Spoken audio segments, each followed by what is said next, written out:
No one has ever passed my financial 5 foundations test in 16 years. So the first one's the emergency fund. It's proven to be like the number one reason of financial security, isn't it? Having an emergency fund. Yeah. Number 2, which is the spending and the investment plan. The spend and investment plan is what gets measured, gets managed. Yeah, nice. Number 3, which is on insurance. When you can least afford it is when you need it. And when you can afford it is probably when you don't need it. Number 4. Super. Actually, Yep. You've got to put the money away and make sure the business still floats. Number 5 is estate planning. Yeah. People are just walking around blind or blissfully unaware about how much is actually involved. Yeah, these foundations is just like building a house. Like you put plenty of money into concrete and steel to hold it up. So you hold that whole financial house up and it never forced to sell. No one's going to fall down if something happens to health or you lose your job or Correct. Whatever. Property prices are on the up. Interest rates are falling and the property market is unpredictable. The horse is bolted. We are literally facing a super boom as we come into the end of 2025, leading into 2026. And I get so many questions. Is this the right time to buy? Should I buy my first home? Or should I be a rent investor and go and build an investment property portfolio? If those are the questions you've been asking, then this is the episode for you. Cue Helen Baker, financial planner. How you doing? Good. How are you? Author of the book Money for Life, and you run your practice on your own 2 feet. Speaking of feet, you probably can't see it, but you're wearing some nice shiny shoes. Welcome in, Helen. How you doing? Good. Excellent. Good to have you here, mate. Thanks very much. Thank you. Yeah, we're gonna talk through. We're gonna cover a fair bit of turf, and I think the big one when I've looked at your work and I guess your area of speciality is the power of leverage. You've probably been in the industry for some time to see that. The power of compounding growth, particularly on an asset like property. You can't outpace property prices. You can't save your way to retirement, for example. You need to be investing. And how do you go about making smart investment decisions? Yeah, it's probably one of the big questions. And then I think we'll talk very much around home ownership as well, because I feel like it doesn't matter which side of the fence you sit on, whether you're an investor, whether you're a homeowner, whether you're a downsizer, as we spoke before, everyone has skin in the game around the property market as well. Yeah, everybody wants a roof over their head, right?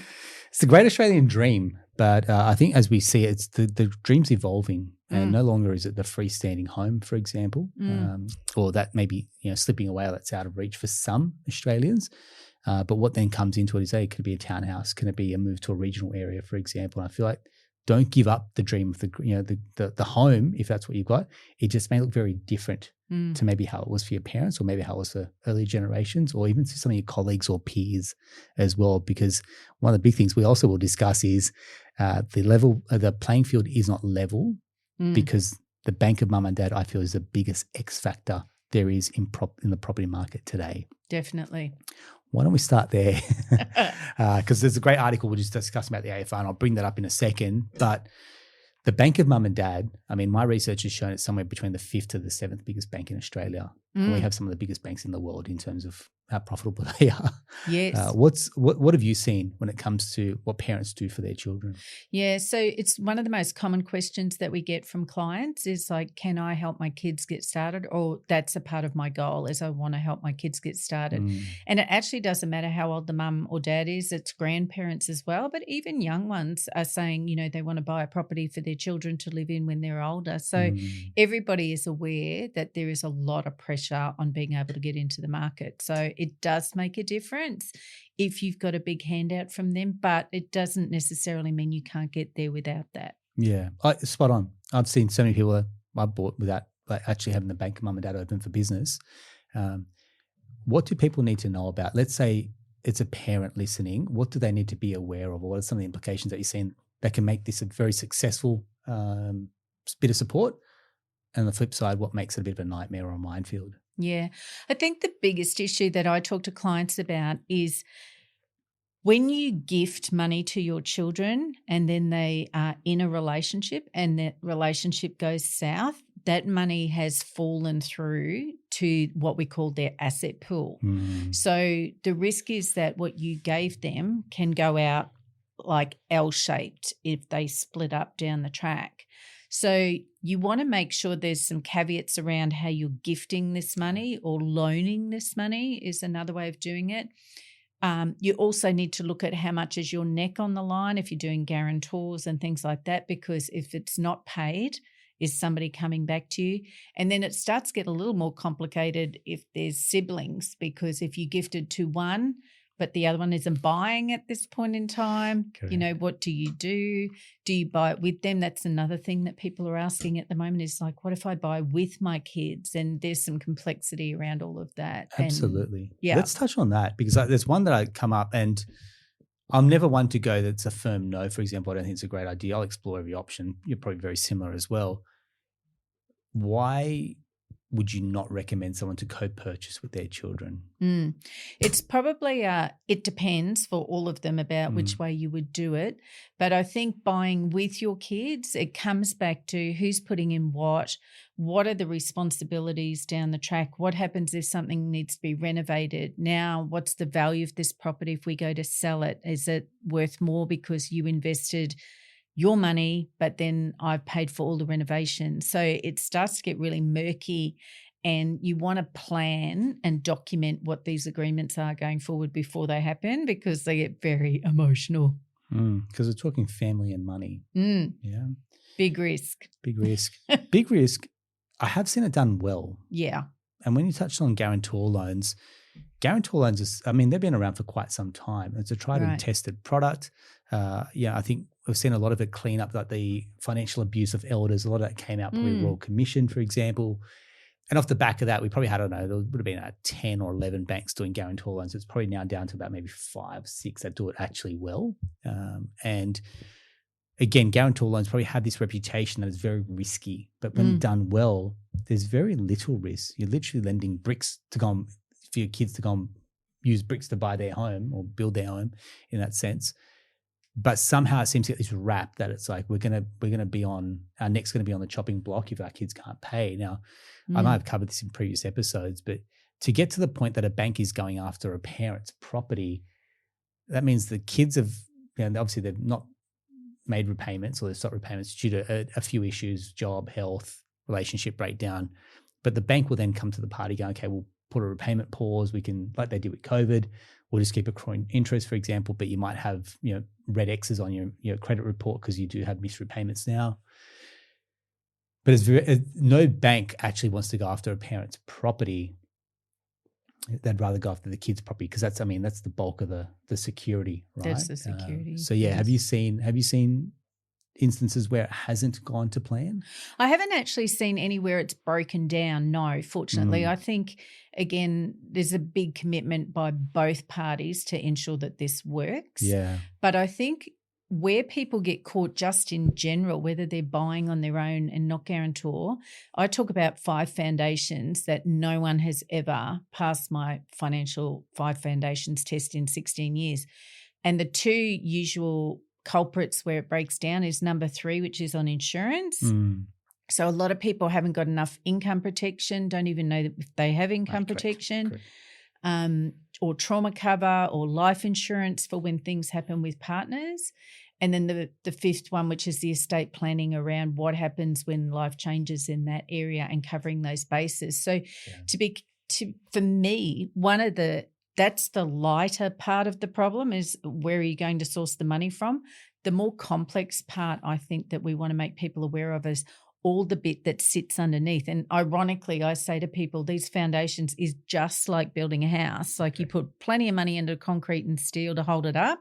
From a financial perspective, you're making sure you've got all of these ducks in a row, everything documented, everything up to speed, so you hold that whole financial house up.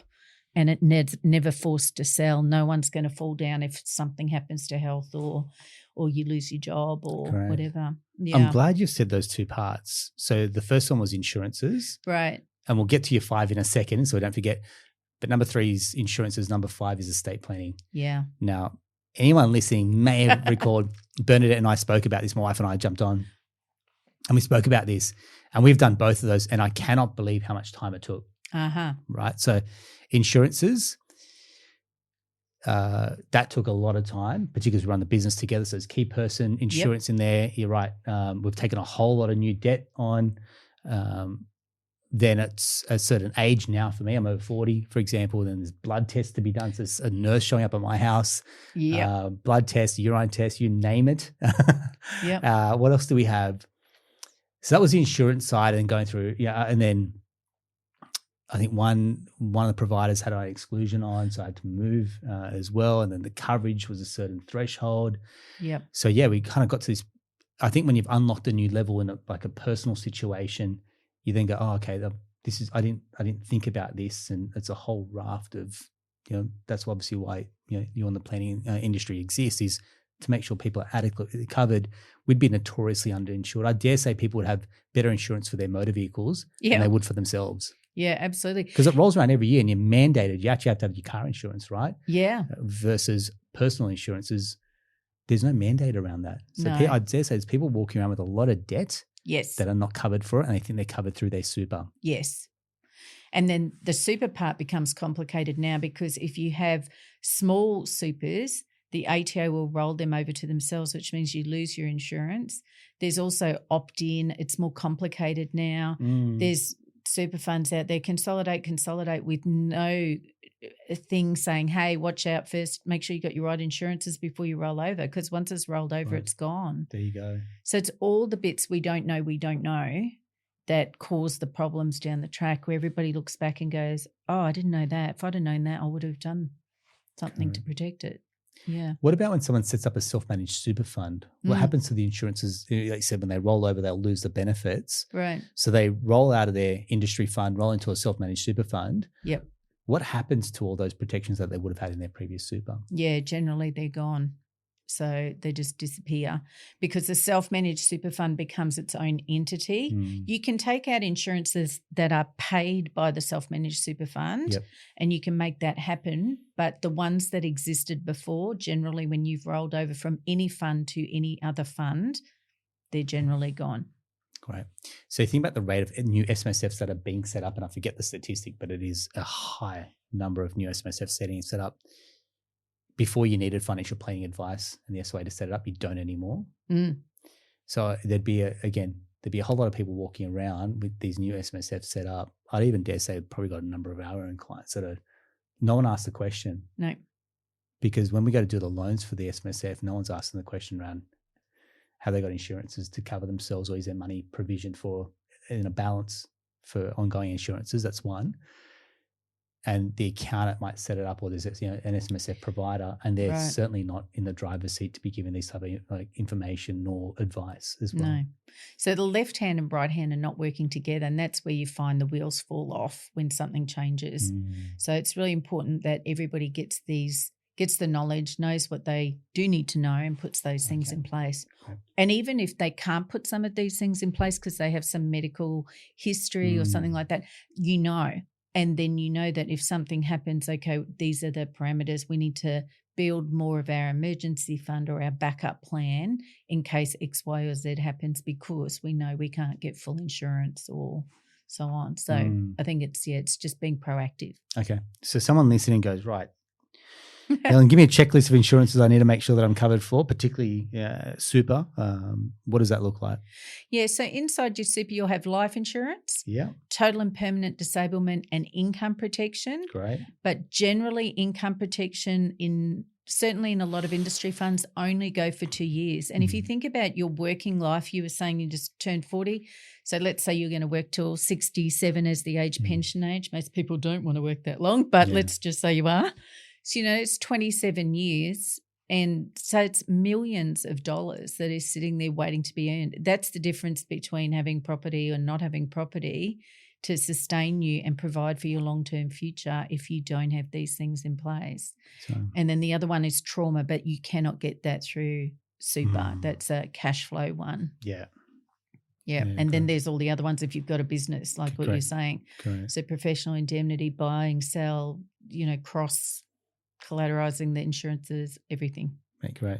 Yeah. Fun. See? Finance is fun. And I think even I've heard, read about this, because when I talk to people, you can just see it. The entire physiology just changes. Right. And it's the brain's way of protecting yourself against this. So the brain almost, you want to go to sleep when you hear this stuff, because it's like the brain's way of saying, risk, there's danger here.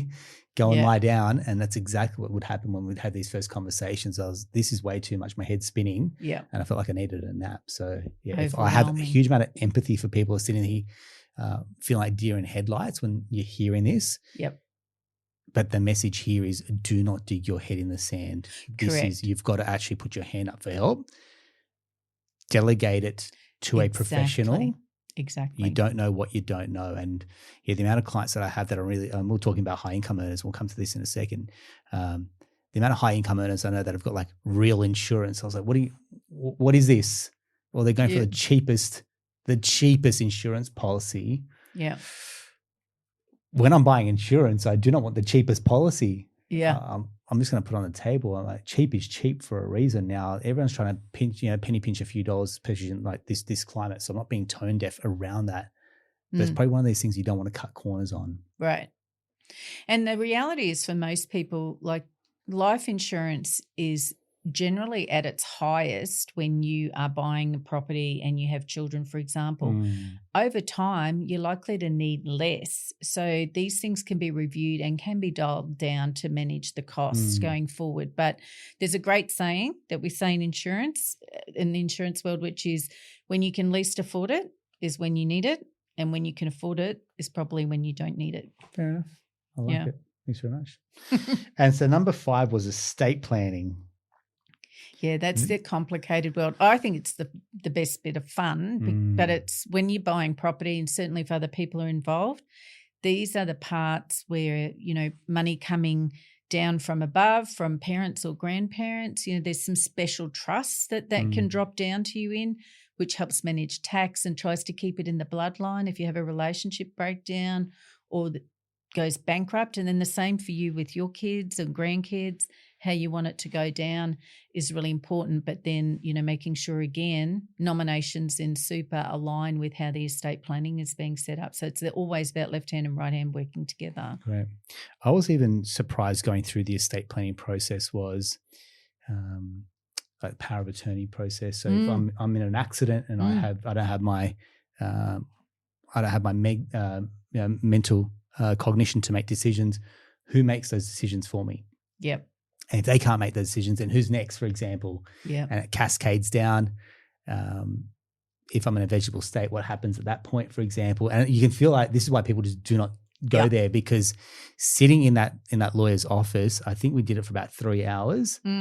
And what happens if both Bernie and I pass? What happens to our daughters? Yes. Then through trust, for example, and keeping them ongoing until they're 18. Who takes care of them?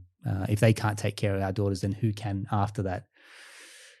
Who manages my social media accounts if I pass away? And do I have permission to do that? Correct. This is exactly it. Yeah. Password to get access to my phone, for example. Yeah. What happens if it's just me or something happens to Bernadette, it's just me, and what happens to her parents or her family's involved with my kids as well, or our kids? And I did not realize the amount of combinations and permutations there were off the back of an estate plan. Yeah. And again, you underestimate how much time it's probably going to take. And even from where we last did it to then, we had our second daughter. We hadn't even updated it. So Zara was not even in our estate plan. It's very common. Yeah, correct, right? And then I think when you have relationships change, blended families, for example. Yep. We see this again with super, where people have left, where their beneficiaries when super was for their ex, for example. And just the amount of life admin that comes along with life in general, people are just walking around blind or blissfully unaware about how much is actually involved. Yeah, it is blissfully unaware, which is kind of nice, but you have to do it. You have to do it. You have to rip the Band-Aid off. And I think if this is something you've struggled with, reach out to us. Obviously, you're here and we say any guest that comes on is not here to plug, promote, farm, fish, or business. No. Very much learning, sharing, educating as well. But if it's something you need a hand with, do not dig your head in the sand. Maybe this is the little wake-up call that you need to go, right, I need to take some action and I can't do it myself, nor do you want to do it yourself. You need a helping hand and a specialist and an expert to guide you through here as well. So maybe this is the nudge to go, right, we're here. It's kind of late August, early September. Maybe this is something I do and resolve by the end of 2025, and you can finish the year going, I'll tick this off my list. Yeah. And maybe it's something you go, right, I'm okay with it, and something you revisit, just like when you go annual reviews, maybe across your loans or your insurances. This is something you review on an annual basis moving forward, just so it doesn't like go off the path too far, and you got to bring it back in. Like I said, with our second daughter, and leaving her out, which she would be unhappy about, I'm sure, at some point in the future. Mortified. All right, cool. So, we've covered a bit of turf. We talked about bank of mum and dad. I think that's a really important one. You said there was 5 points that I guess 5 key points here. Yep. What are the other 3? Because we've covered 2 so far. So the first one's the emergency fund. And nice one. We were talking before about, high income earners. And so one of the things I've seen with clients on high incomes is generally they don't get a job straight away if something changes, like if there's a redundancy or they actually leave. It can take some of my clients over a year. Over a year. You're spot on. Before they can get that kind of gig that they're used to getting at that. Those kind of jobs don't come up every 5 minutes, right? Okay. So we're talking about, when you start to move, particularly upwards, a lot of our clients, high income earners. And so when you start to move into the senior levels, 250, 300, 400, it keeps going. Or clients that are then earning significant dollars off the back of that. Yeah. And then I have a look at the assets and liabilities, and I'm not breaching any type of confidentiality, nor am I judging. But when I look through it, it's asset rich on paper, like income rich on paper, but there's not much to show for it afterwards. No. And if you said to them 5 years ago you'd be earning $500,000, they would feel like they were loaded. Yeah. And so that's where the term Henry's comes from. High earners, not rich yet. Yeah. Yeah. And there are so many people, I feel like even at a C-suite level that I deal with, that do not have assets that are compounding or working for them. And it's a real tragedy because they're working very hard for these incomes, but the income isn't working hard for them. No. And again, you and I were talking before, and I've said it plenty of times on previous episodes, when you have such a high income, the greatest risk isn't investing in the wrong property. The greatest risk is actually losing your income. Yeah. Because the property market can be very forgiving. Yeah. And you could buy it, and over time it can shoot up in value. You can add some value, or you can just exit a market, worst case scenario. But when you lose that income, here's what also happens. It's the scar tissue that comes with that, because you lose the income, you come out of the market for say 6 months or a year, because these recruitment processes are arduous. Yep. Right? As these income bands, 4 or 5 round interviews, got to go to the board sometimes, sign offs. They put a headcount freeze, for example, so it can stall. And then you get to the very end, and then you might have a large percentage tied up in a bonus, so your base versus your bonus or stock or whatever it is. So the actual usable income sometimes is lower compared to what a bank will actually take. That's another big one. True. And then you're probably a little bit burnt, so you're not really rushing to go and buy properties or invest, because you're going, once bitten, twice shy. I've lost my income, and now I'm a little bit nervous about leveraging myself again. Yep. Yeah. Talk us through the power of leverage, because I feel like that's probably something that, again, you're probably very close to your heart on as well. Yeah, I think it's great. That's one of the things, I say to people, be kind to yourself as well. Sometimes people are, I can't get in the market, or I do, and that's all I've got. But when you think you're investing for the next 20, 30, 40 years, even if you retired, you don't pull all your money out of super and spend it all in one day. Like, it's there to work and generate an ongoing income for you, just like a rental property does, just like, the opportunities you can have with your own property. So the main thing here is, if you get in, you've started on the journey. Yeah. And then from there, the banks love to loan against property, whether it's used to buy shares or whether it's used to buy more property. You have options once you've got something in the game. Yeah. So that's the power where you start building on top of it. And doesn't mean you have to go and buy, there's lots of portfolios out there about books. I'll buy 10 properties. A lot of people don't want to do that, or it's just insurmountable, but there's opportunities for you to get ahead, whether it's an extra property or 2 properties, or whether you want to be the bank of mum and dad that builds something. There's opportunity there once you're in the market and building some equity. You have choice. That you've nailed it. You have options. Once you're in the market, it's compounding, it's increased in value, for example.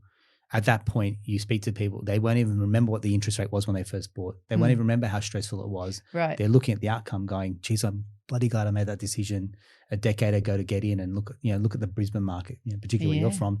10 years ago, you probably said to some people, and like, I'll just sit back and wait. And now they cannot get into that market at all. And you go Sunshine Coast, Brisbane, Gold Coast, Southeast Queensland. There are some markets that people are locked out of completely, where probably 5 years ago when they had the opportunity to get in, they're not. No. It's a bit of a tragedy. Yeah, the world has changed. And it's actually not just Australia. It is a worldwide phenomenon that this issue, this opportunity/issue is everywhere. Yeah. And people looking to politicians to try and solve it. I'm like, they cannot. This horse is bolted. My words exactly. The horse is bolted. Yeah, it's not like everybody's just going to go and sell their property now for half the price it was before. There would have to be some major worldwide catastrophe that would do that. Could happen, but Do you keep an eye on this 18.6-year property site? Have you seen this? No. Okay. This is another one of these. Well, this is the one doing the rounds, probably on YouTube. We say this, we probably have this on YouTube as well. But it's one of these clickbaity. We've had Akhil Patel on here before, but I think there's a lot of people that are now just like flogging this as a reason to buy or sell property. And like this crash is coming in 27, 28, for example. That's kind of the time that they picked for it. Look, we've had COVID, we've had the GFC, we've had the Royal Commission, we've had rate increases, we've had rate cuts. The property market in Australia is resilient. And people looking at New Zealand going, oh, there's price drops there in New Zealand, for example. New Zealand, with all due respect, is the size of, it's population of New South Wales, if that. And even Melbourne at the moment has had a decline from where it was as well. But has it declined by half to make it so cheap and affordable or different to like what it was before? No, like all markets, whether it's the share market, whether it's the property market, will always move up and down. Yeah. But both assets over the long term will always increase in value. So the name of the game is to stay in and never be forced to sell until it suits you and it makes sense and the market allows for that. So that's why it's important to have those foundations. So if you get sick, if you can't work, you are not forced to sell, because Murphy's Law says as soon as you're forced to sell, it's in a downturn that you have to sell. Or in property, they can smell that you're desperate and then you get peanuts for, what it is. So it's doing smart things always and having your backup plan. I'm glad you mentioned about Melbourne, because this is the whole, when people say, when the market drops, I'll get in. And so the Melbourne market has dropped. Not increasing. You go back 8 years ago, Melbourne was like Sydney and Melbourne were the darling cities across the country, right? In terms of blue chip. And so this really flies in the face of like psychology of investing when you go, right, if the market drops, I'll get in. But you tell anyone buying Melbourne, like, no, not really. The land tax.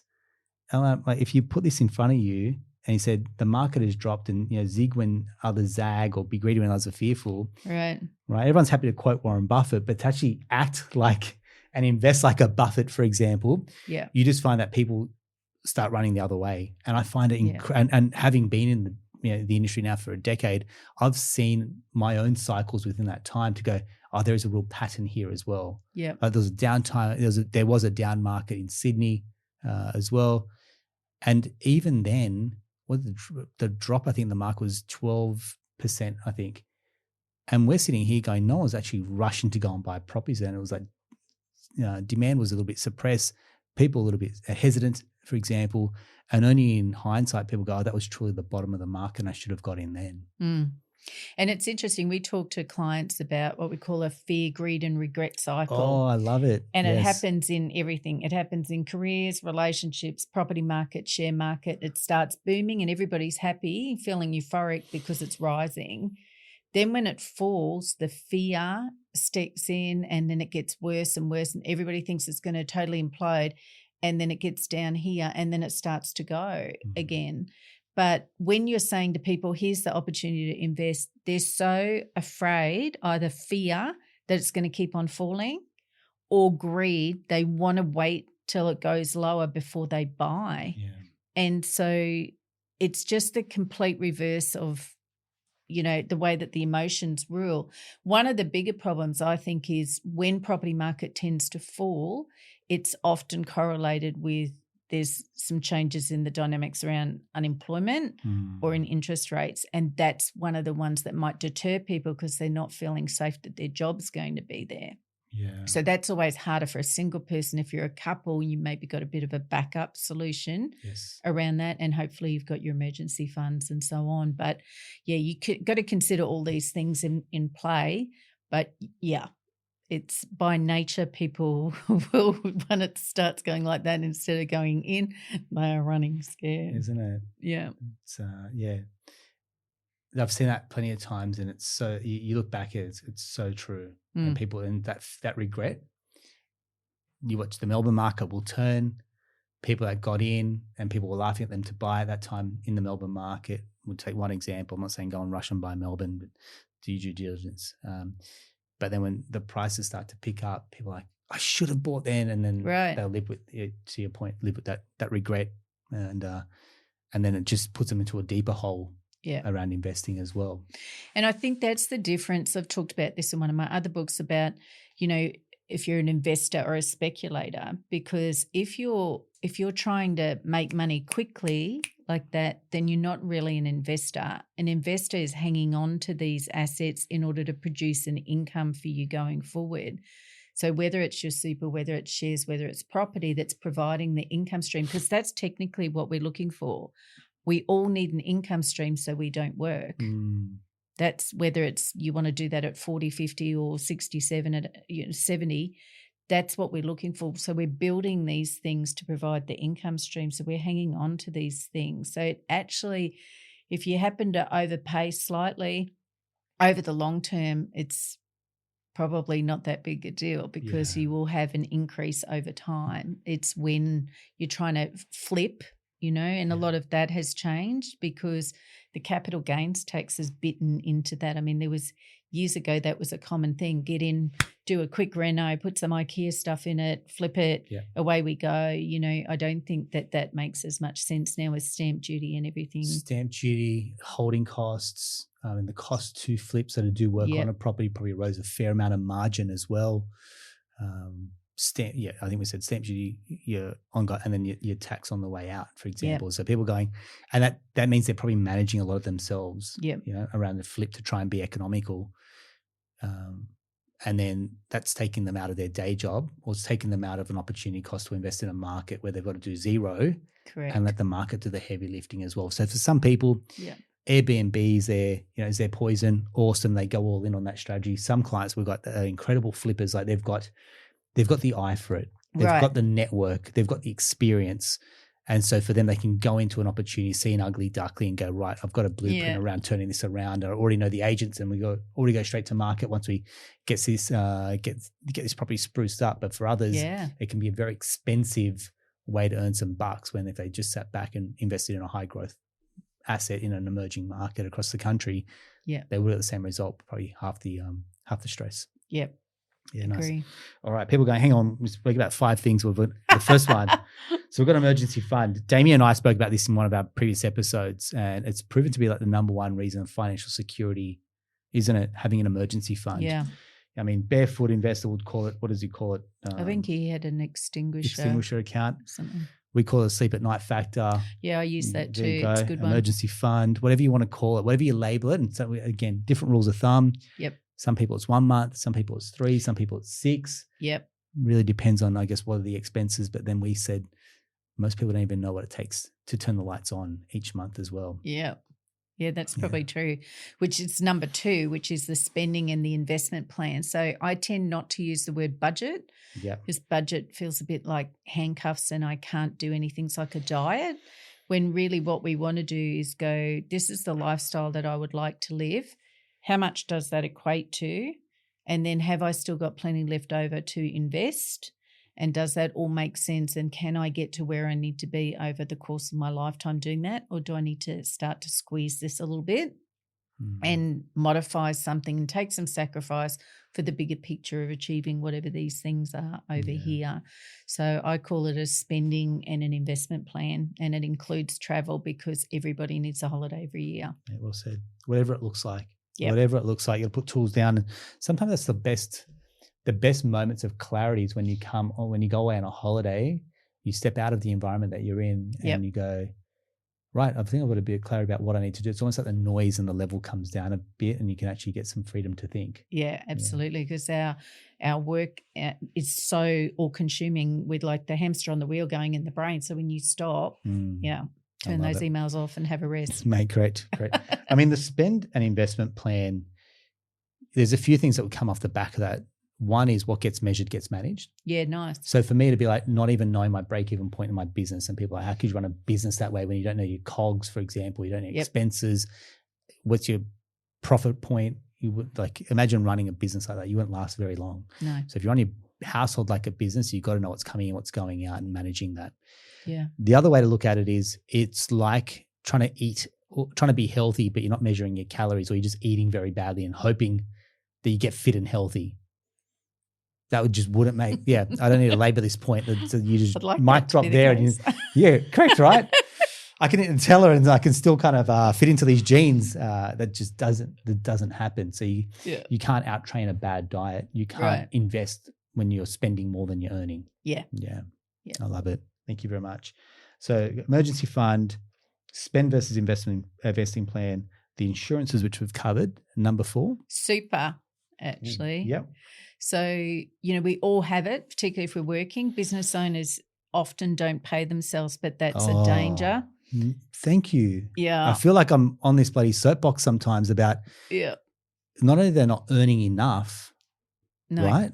Yeah. They're not paying themselves super, so they're not buying property. No. They're not investing for super for the long term, and they're not earning enough, or they're running the expenses through the business and think that they're winning in the game of business. Yeah. And so what are you doing here? Yeah. And so they get to a point of retirement and there's nothing to show for it. It is frightening. Yeah, it really is, because the way that we move in this world now is, businesses don't exist that used to exist. And the hope for some people was, I'll sell my business. That'll be my retirement fund. But it's either devalued or it doesn't exist anymore. So it's a big risk when you're putting all your eggs in that basket. So, you've got to put the money away and make sure the business still floats. Right, correct.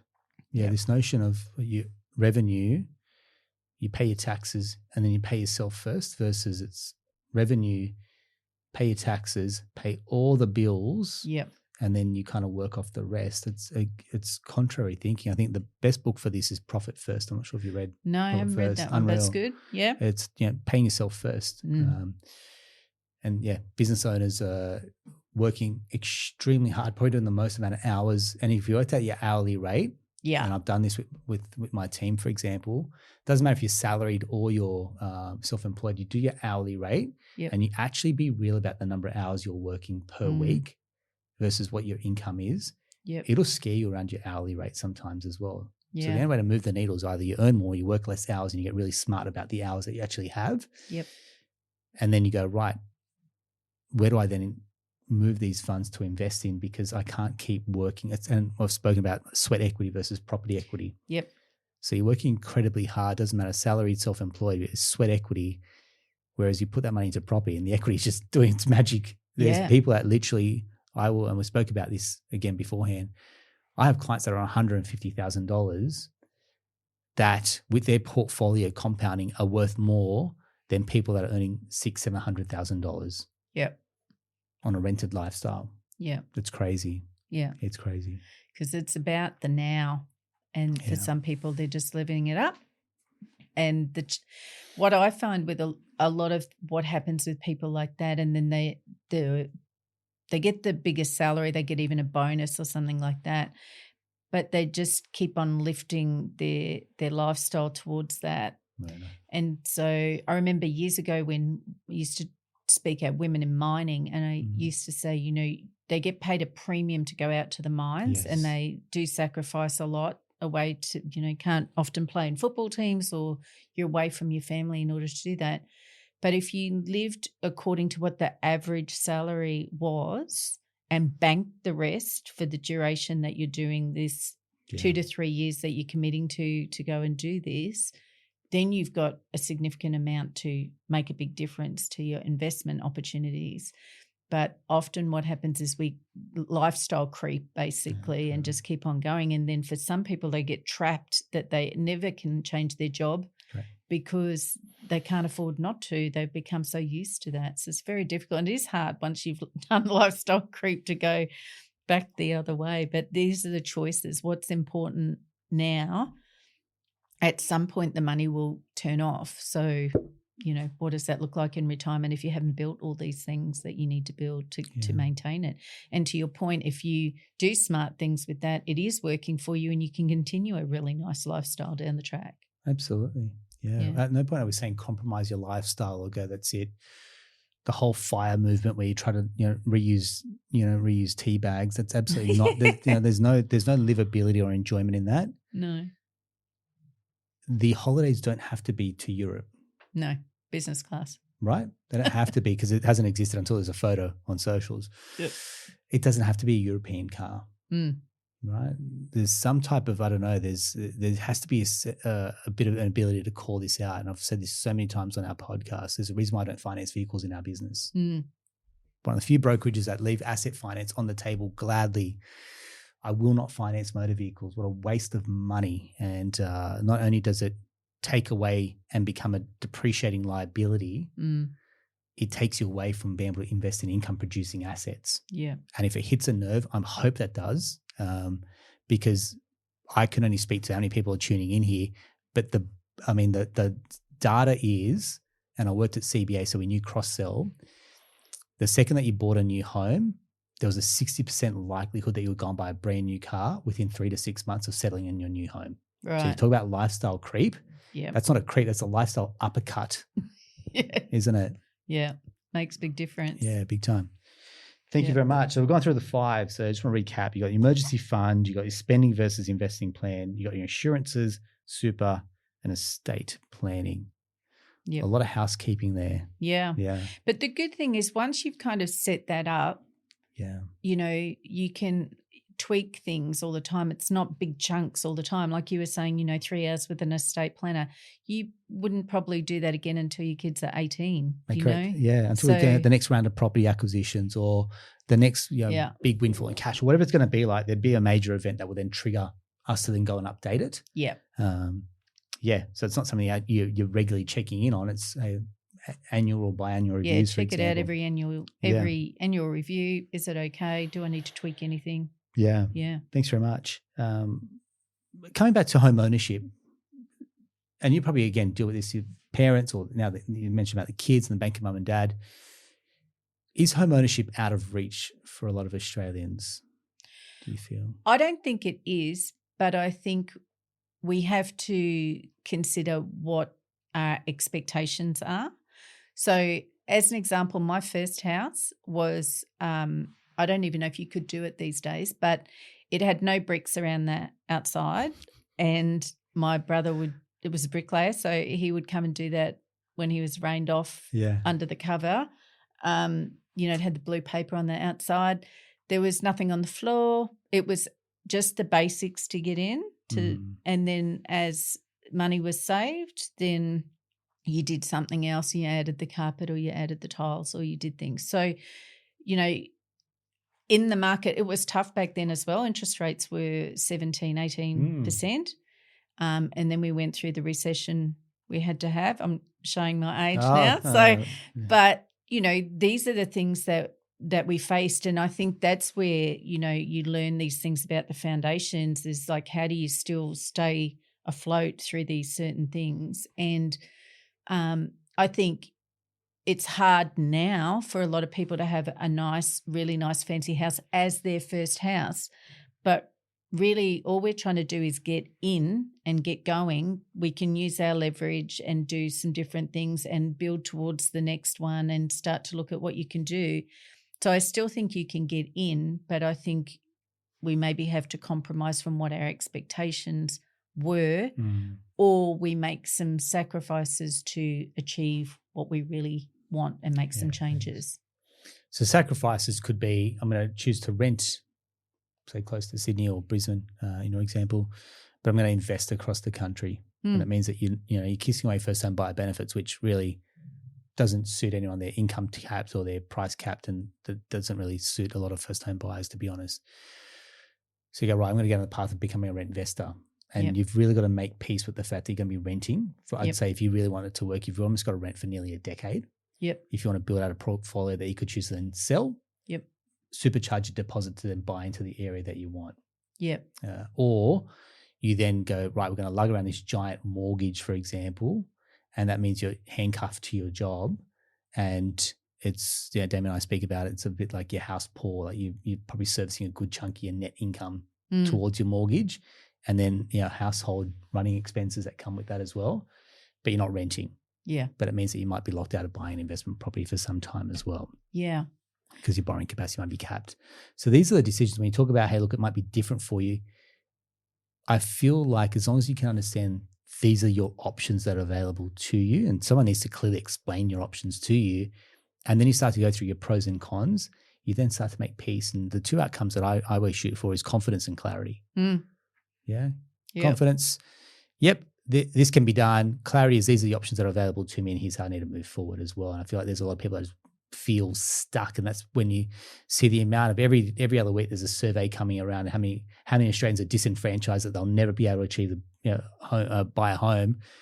I would say there'd be very rarely a client that would come through our books and through our doors that I'm like, I can get you into the market. It may not just be where you want, but I can get you into the property market. Yeah.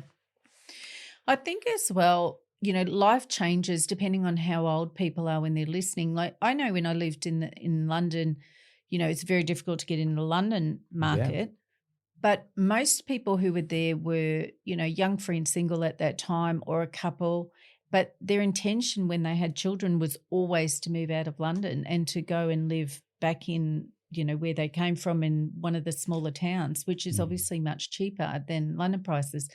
And I think about that in Australia too, like where people are living may not be where they're going to live for the next 20, 30 years. So do they buy somewhere where they intend to live down the track, or is more appropriate for them? These are the things to consider. That, to your point, do you rent where you are and do you buy somewhere else? Is a way to do it. And if you're later in stages, which is one of the reasons I wrote this last book, is when I first started out as an advisor, you could come with a fairly small super, and, if you're in your 50s, and it would be like salary sacrificing to super, maximising those opportunities, with the intention that when you got to 60, you could pull some of that money out and recycle that around and start smashing off this debt. But in the meantime, you stretched your money further. So when we look at things, we often look at things in silos. Oh, this is my house, this is my super, this is my other investments, this is my rental property.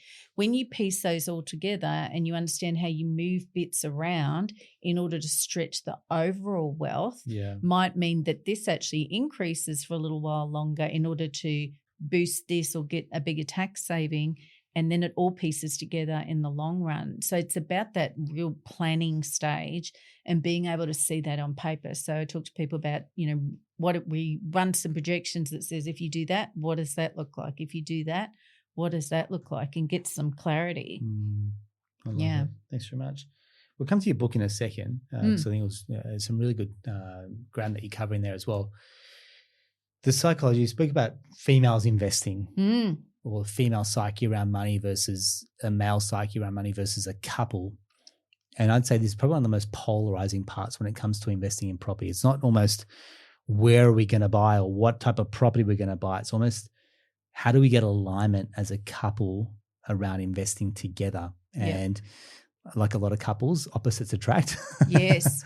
And high risk versus low risk. The other one is I just want to pay our mortgage off. Using equity in our home is very dangerous or risky, for example, which is absolute rubbish, by the way. Or we can't afford to because cash flow is a bit tight, and one person's probably managing the budget and the bank account balances between kids and incomes. So I'll come back to a question here, which is from your years of experience, why is the male psyche to investing different to the female psyche, and what have you seen? Yeah. Generally speaking, men are more risk takers. So they particularly big things like property or shares, they will go for it generally. Women by nature are generally risk averse. However, what I have seen in, certainly in the last 10 years where, we've done a lot of pioneering here to help educate women about investing and getting advice. Women are obviously getting much better jobs, and there's been some changing dynamics. So women now are much more willing to take some risk and educated risk. And that's the other thing I find as well. Like they could feel like they're conservative, but when you explain to them how it works, and then they go, oh yeah. So again, seeing it on paper, if you were to demonstrate, if you bought that and then the rent on that was that, and this is the repayment and and then they can see how pieced together, then they go, that makes sense. Yeah. But I think one of the key differences too is by nature, women are generally wired for security. They want a roof over their head. They want to be able to put their pictures on the wall and not have somebody come and check out their premises all the time, So there is a nesting part generally to women. Yeah. That is sort of key. So it is really important that we have women getting into property as well, because we have over 40,000 women in Australia sleeping out of cars. That's crazy. And we're sleeping September the 4th, several of us are sleeping in our cars as to build awareness to this. And again, that was a reason to write the book, because there are ways to do this. And even for the people who are over 50, there are ways to get in. If you're earning a reasonable income, you can use ways to put money into super and pull it back out down the track. And again, building a big picture, long-term commitment. Yep. But we have to get this property. So you actually just cannot live off the age pension and pay rent. Mate, correct. If that's the strategy, is I'll just limp my way into retirement and try and save up, and there's no way you can save yourself to a good retirement. Yeah, you've got to take some action. And, I always say the time is your friend when it comes to investing. And you mentioned before about people putting their head in the sand. I remember years ago people who would say, oh, I wish I met you 5 years ago or 10 years ago. And I'd say, yeah, me too, but you still actually have time, and the difference that you can make within this period of time where you're still working, because as long as you've got income, you can start doing something and get yourself ahead. So you can always stretch yourself. Or if you were earning the really high income, but now you've changed and gone, okay, I've had a really good fun period. I remember ladies saying, 20s was for fun, 30s was for my career, 40s now I need to knuckle down, I'm getting serious now. So, different things happen at different times. It's about achieving your goals. How important is it to you? Then you will find a way to make it work. Yeah, nicely said. Thanks very much. And I think there's some merit in when you go, men are risk takers and females can balance that energy. It's a good balance. Yeah. Because if it was left to me, man, I'd bloody run probably our household finances into the ground. Yeah. Whereas I've got a great partner in Bernadette, and she's almost there might be a little bit of emotion, but there can be a little bit of logic that comes into it as well, going to think this through. We don't have to be hasty or rash when it comes to investing. It's, hey, this is what needs to happen. This is when. There's what we call a tempo energy that can come with that, which is what I think a lot of females bring to the table, and a lot of males will see it as like being a handbrake. Yeah. Whereas maybe it's just a good way to balance this out. And again, you've heard me say plenty of times on previous episodes, you can't build a house off two different blueprints. You can't have two different floor plans and trying to build the same house. There has to be some level of compromise. Yep. Some functions will work better than the other, for example. Incomes are different. Yep. Risks are different. Upbringings are different as well. And I think there's got to be a way that people can have conversations around money without it kind of turning into a bit of an argy-bargy. Yeah, absolutely right. And often like the women sort of want to push ahead and get advice, and I've seen the opposite where the guys are not doing anything because they're like, oh no, we don't need to do that, or I've got it under control, and then they're missing out on opportunities. So it is a team effort, I think. And even who becomes part of that team, because one partner will then go, oh, I met Helen and she sounds great, and the other person's like, who's this Helen person, and what's she about? And I don't like her shiny shoes. Or I meet us and go, yeah, my mate's a broker, And it's one person, then it's almost like if one person has to lead and drive it, then you got to take the other person on the journey with you and not expect them that I'm going to do all this and drop it in front of you. Now go sign all this paperwork. Yeah. It just doesn't work that way. No. Yeah. No. Cool. Thanks very much.